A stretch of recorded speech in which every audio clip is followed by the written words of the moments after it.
صنم، جانتے بوجھتے کرتے ہیں وہ بیوپار صنم، جس میں ہر وقت خسارے کا ہے امکان جانا۔ اور ایک فقط ہم ہی نہ لوٹے تھے تہی ہاتھ مگر، ایک فقط ہم ہی نہ لوٹے تھے تہی ہاتھ مگر، تھے کئی اور تجھے پانے کے خواہاں جانا۔ اور مقطع عرض ہے، کیا خبر آپ ہی بہہ جائے نہ ساحل ان میں، کیا خبر آپ ہی بہہ جائے نہ ساحل ان میں، جو سجائے کبھی آنسو سر مژگاں جانا۔ شکریہ۔ بہت اچھا۔ سامعین محترم، اب میں تاثرات کے لیے جس ادبی شخصیت کو بلانے جا رہا ہوں ان کا شمار ارض شمال کے سرکردہ شاعروں اور ادیبوں میں ہوتا ہے۔ حلقہ ارباب ذوق گلگت کے صدر ہیں۔ ان کو بلانے سے پہلے ان کے دو شعر ملاحظہ فرمائیں۔ سبھی مومن ہیں میرے دین حق میں، سبھی مومن ہیں میرے دین حق میں، کوئی مشرک کوئی کافر نہیں ہے، میں دستار فضیلت چاہتا ہوں، وہ کہتے ہیں تمہارا سر نہیں ہے۔ تشریف لاتے ہیں جناب محمد تمیم ضیاء۔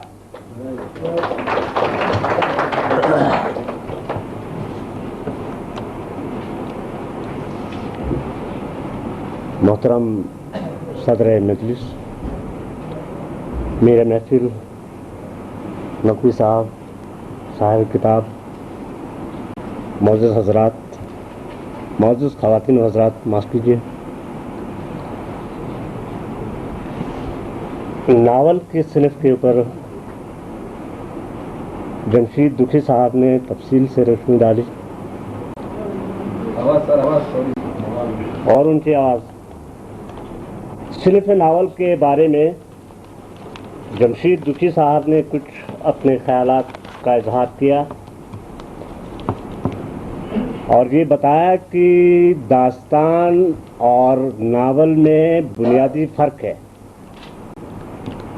داستان تصوراتی اور تخیلاتی دنیا کی ایک تخلیق ہوتی ہے، ناول روزمرہ زندگی کا جیتا جاگتا کردار ہوتا ہے،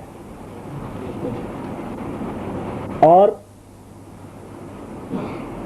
ناول میں وہ حالات اور وہ واقعات بیان کیے جاتے ہیں جن کا انسانی زندگی کے ساتھ، انسانی معاشرے کے ساتھ براہ راست تعلق ہوتا ہے۔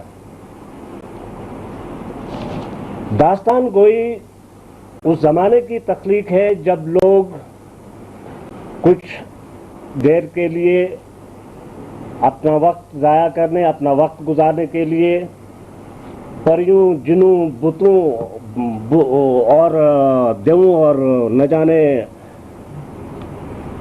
غیر مافوق فطرت مخلوق کی داستانیں سنایا کرتے تھے۔ لیکن ناول، جیسے انہوں نے پہلے کہا کہ ڈپٹی نظیر کے حوالے سے انگریزی ادب سے اردو میں آیا اور ڈپٹی نظیر پہلے ناول نگار کہلائے، تو اب صنف ادب میں ناول کا مقام کیا ہے؟ ناول ایک ایسا مؤثر ابلاغ کا ذریعہ ہے جس کے مطالعے کے بعد قاری کے اوپر کوئی نہ کوئی مثبت یا منفی اثر مرتب ہو جاتا ہے، اور یہ ضروری ہے۔ ایسی کتابیں آپ نے پڑھی ہوں گی، سنی ہوں گی، جنہوں نے دنیا کی تقدیر بدل ڈالی، جنہوں نے ممالک کی بنیادیں ہلا دیں، جنہوں نے نئے نئے خیالات دیے، جنہوں نے زمانے کو شعور دیا، فکر دیا۔ تو میں یہاں پہ چند مختصر الفاظ میں یہی کہوں گا کہ میں نے شدہ ان کی کتاب بہتے لہو کے دھارے، ناول مذکر استعمال ہوتا ہے، میں آپ کی نوٹس کے لیے بہتے لہو کے دھارے میں نے تھوڑے کچھ حصے میں نے اس کے پڑھے اور میں نے محسوس کیا کہ مصنف نے بہت کاوش کی ہے، بہت محنت کی ہے، اور جو تقریر انہوں نے ابھی یہاں کی، اگر یہ تقریر انہیں کی لکھی ہوئی ہے تو میں سند دیتا ہوں کہ یہ مستقبل کا روشن اور تابناک ترین ستارہ شمالی علاقے کا ہوگا۔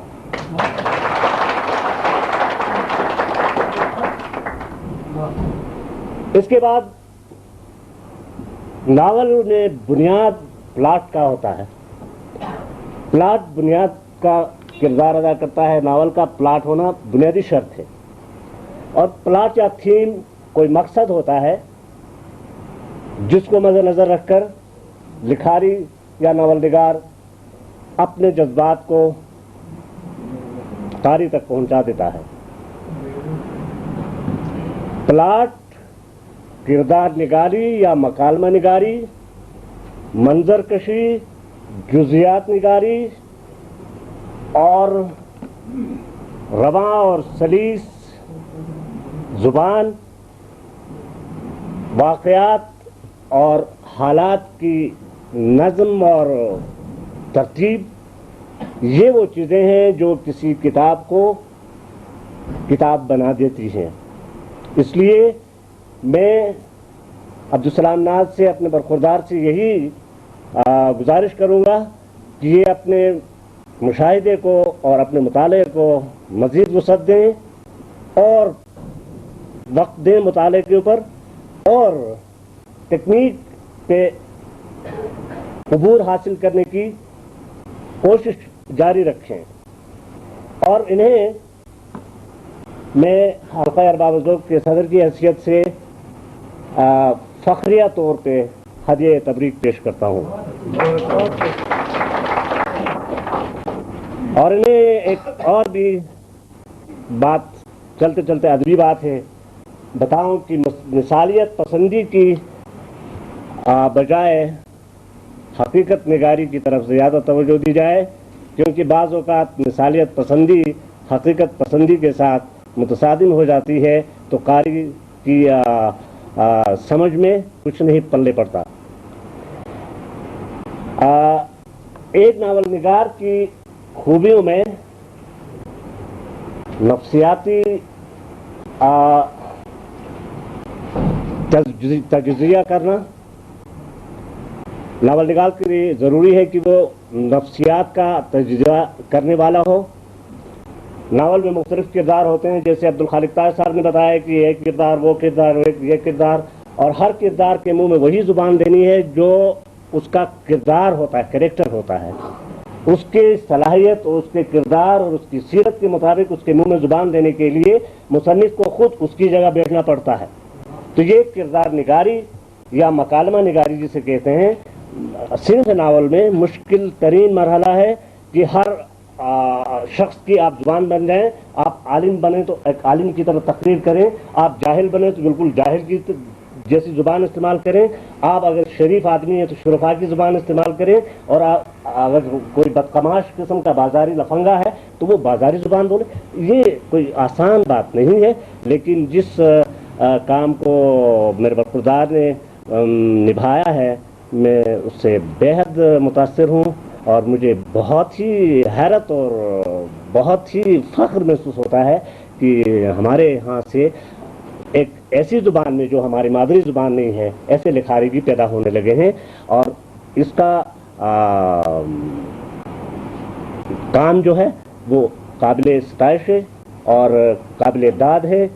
اور میں مہمان خصوصی سے درخواست کروں گا کہ ایسے قابل فنکاروں کی اعانت کی جائے مالی لحاظ سے، تاکہ مزید اس علاقے میں اردو کو فروغ حاصل ہو. اور اردو جو ہماری پاکستانیت کی علامت ہے، میں پہلے بھی کبھی کہہ چکا ہوں کہ پاکستان میں واحد علاقہ ناردرن ایریا ہے جہاں پر لوگ صحیح اردو بول سکتے ہیں، ورنہ وہاں پنجابی میں اردو بولی جاتی ہے، پشتو میں اردو بولی جاتی ہے، سندھی میں اردو اور بلوچی میں اردو بولی جاتی ہے، لیکن ناردرن ایریا میں اردو بولی جاتی ہے.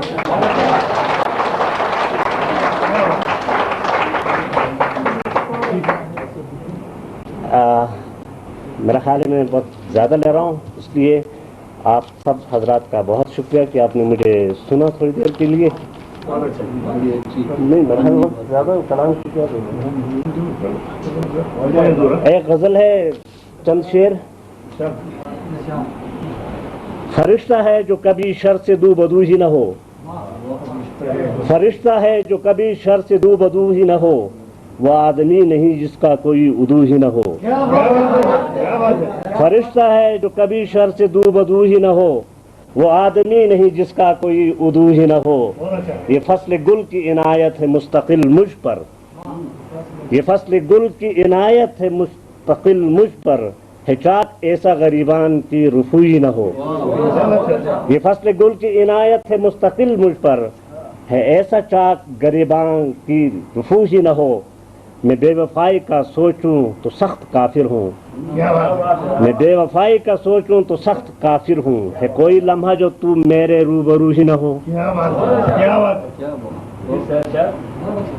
میں بے وفائی کا سوچوں تو سخت کافر ہوں، ہے کوئی لمحہ جو تو میرے روبرو ہی نہ ہو. ہے شش جہاد تصور کے کار فرمائی، ہے شش جہاد تصور کی کار فرمائی، بتے ہیں ہم پہ وہ لمحے کی چار سو ہی نہ ہو. اور جسے تو زہر سمجھتا ہے بدگمانی سے، جسے تو زہر سمجھتا ہے بدگمانی سے، وہ ساقیہ کا نوازش برا صبح ہی نہ ہو. اور قطع ہے، میں پنج گانا عبادت کا دل سے قائل ہوں، میں پنج گانا عبادت کا دل سے قائل ہوں، ان کے سامنے قائم ضیا وضو ہی نہ ہو. میں پنج گانا عبادت کا دل سے قائل ہوں، ان کے سامنے قائم ضیا وضو ہی نہ ہو. اور فرشتہ ہے جو کبھی شر سے دو بدو ہی نہ ہو، وہ آدمی نہیں جس کا کوئی وضو ہی نہ ہو.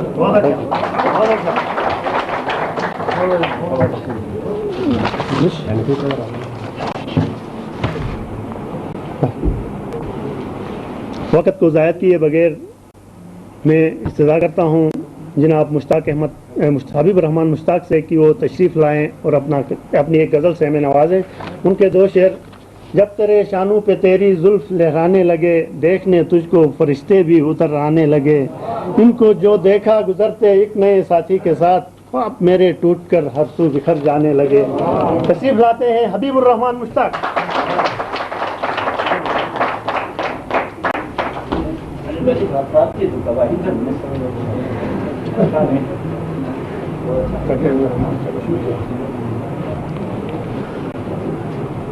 ہمارے چھوٹے کمسن مصنف کے نام دو شعر ہیں کہ بات کر کے مستند اس شخص نے سب دلیلیں کر دی رد اس شخص نے. بات کر کے مستند اس شخص نے سب دلیلیں کر دی رد اس شخص نے، اور ہاتھ ملتے رہ گئے اہل حسد، ہاتھ ملتے رہ گئے اہل حسد، عقل کی لے لی صنعت اس شخص نے. ایک غزل ہے: لبوں پر پیاس اور آنکھوں میں حیرت چھوڑ جاؤں گا، لبوں پر پیاس اور آنکھوں میں حیرت چھوڑ جاؤں گا، میں مرتے وقت سب کو در سے عبرت چھوڑ جاؤں گا. لبوں پر پیاس اور آنکھوں میں حیرت چھوڑ جاؤں گا، میں مرتے وقت سب کو در سے عبرت چھوڑ جاؤں گا. اور مثالیں دے گی یہ دنیا میری آئندہ نسلوں کو، مثالیں دے گی یہ دنیا میری آئندہ نسلوں کو، میں اپنی عمر کی ایک حکایت چھوڑ جاؤں گا. مثالیں دے گی یہ دنیا میری آئندہ نسلوں کو، میں اپنے عمر کی ایک حکایت چھوڑ جاؤں گا. اور میں اپنے نام لکھوا کر زمانے کی ہر ایک تہمت، میں اپنے نام لکھوا کر زمانے کی ہر ایک تہمت، تیرے دامن میں دنیا بھر کی شہرت چھوڑ جاؤں گا. میں اپنے نام لکھوا کر زمانے کی ہر ایک تہمت، تیرے دامن میں دنیا بھر کی شہرت چھوڑ جاؤں گا. اور یہ شعر کی مجھے کوسیں گے سب اپنے، مجھے سب گالیاں دیں گے، مجھے کوسیں گے سب اپنے، مجھے سب گالیاں دیں گے، جب اپنے وارثوں پر بار غربت چھوڑ جاؤں گا. مجھے کوسیں گے سب اپنے، مجھے سب گالیاں دیں گے، جب اپنے وارثوں پر بار غربت چھوڑ جاؤں گا.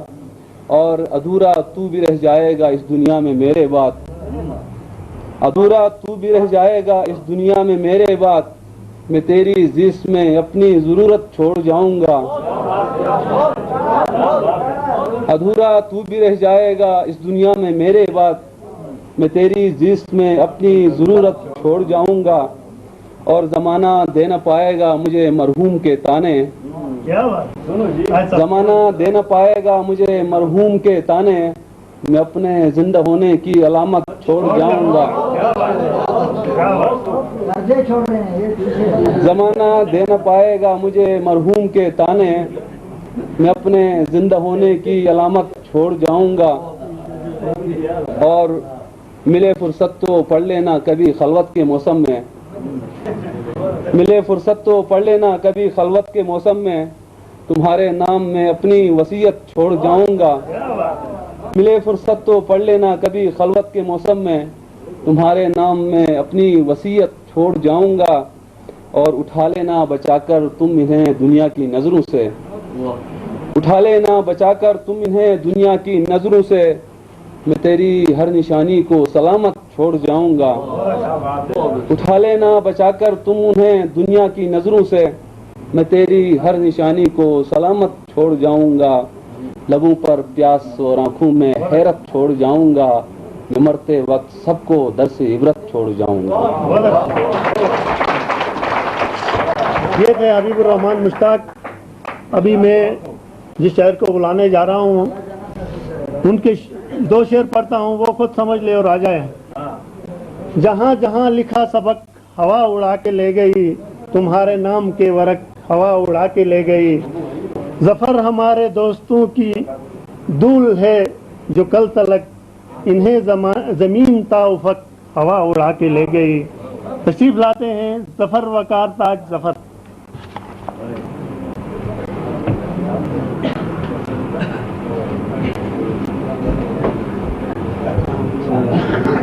پہلے تو یہی دو شعر تھوڑی سی اصلاح کے بعد۔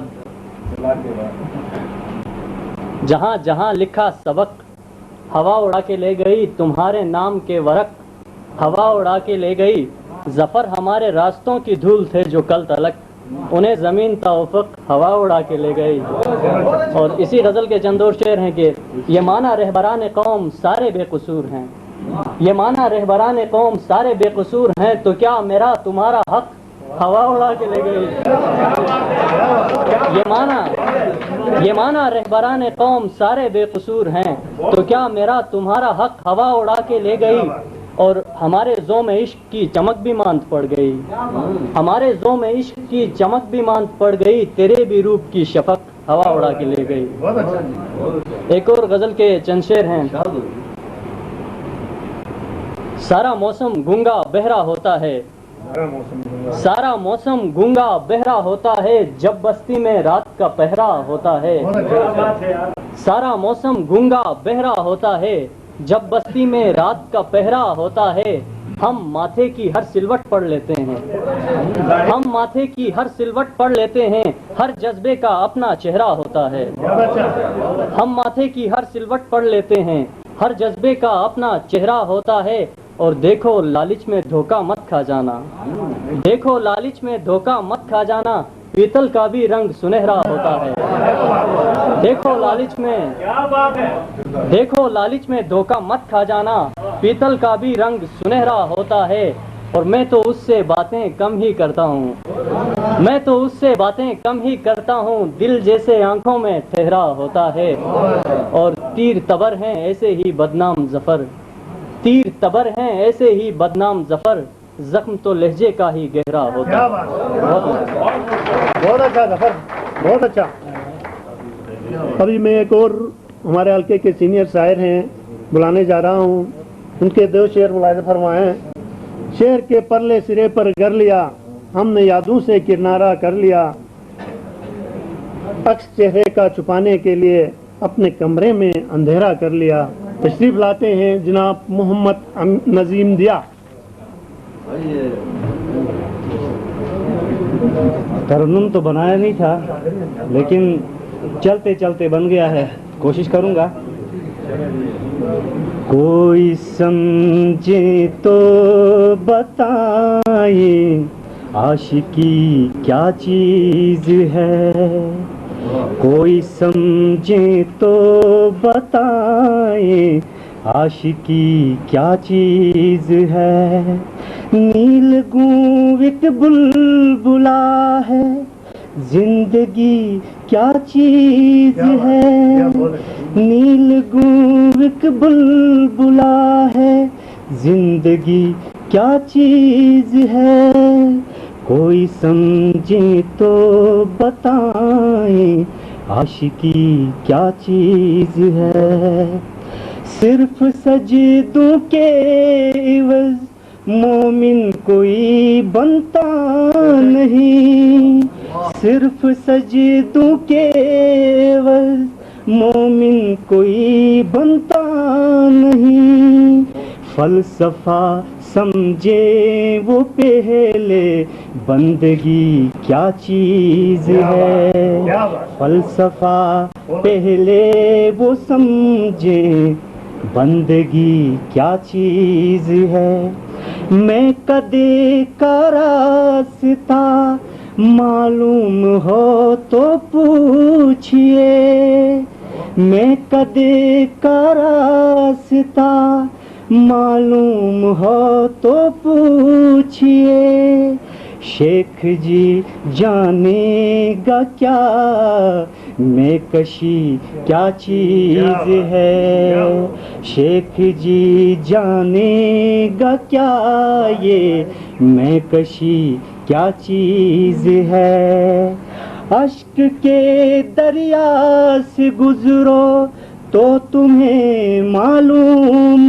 ہو، اشک کے دریا سے گزرو تو تمہیں معلوم ہو، غم کسے کہتے ہیں آخر یہ خوشی کیا چیز ہے، غم کسے کہتے ہیں آخر یہ خوشی کیا چیز ہے، جو بچھڑ جاتا ہے اپنوں سے اسے معلوم ہے، جو بچھڑ جاتا ہے اپنوں سے اسے معلوم ہے، دشمنی کیسے نبھائیں دوستی کیا چیز ہے، آخری شعر عرض ہے، کاروان عشق سے ہو کے جدا رہ جائے جو، کاروان عشق سے ہو کے جدا رہ جائے جو، اس کے دل سے پوچھ لو کہ بے بسی کیا چیز ہے، کوئی سمجھے تو بتائیں عاشقی کیا چیز ہے، نیل گوں ایک بلبلا ہے، زندگی کیا چیز ہے۔ بہت اچھا، یہ تھے جناب محمد نظیم ضیاء صاحب۔ اب آپ کے سامنے آخری مقالہ نگار یا اپنے تاثرات پیش فرمانے کے لیے میری درخواست ہے سید فاضل شاہ نقوی صاحب سے کہ وہ تشریف لائیں اور اپنے زرعی خیالات کا اظہار فرمائیں۔ نہایت اہم دن ہے، جیسے اس کے فنی پہلوؤں پر صدر حلقہ ارباب ذوق جناب محمد امین ضیاء نے روشنی ڈالی کہ ناول جو ہے کس طرح ترتیب پاتی ہے اور کس طرح نتیجہ خیز ثابت ہو سکتی ہے۔ ناول کے موضوعات میں اگر ایک ایسا موضوع ہو جو کہ آج ہی کا موضوع ہے، عصر حاضر کا موضوع ہے، اور پھر روزانہ جو ہے پریس اور ذرائع ابلاغ کے اوپر اس کے اوپر تبصرے ہوتے ہیں، خبریں آتی ہیں، تو وہ موضوع بذات خود ایک زندہ جاوید موضوع کہلاتا ہے۔ جہاد کشمیر کا موضوع بھی اسی طرح کا ایک موضوع ہے۔ میں اس کتاب کی مصنف کے بارے میں جانتا نہیں تھا،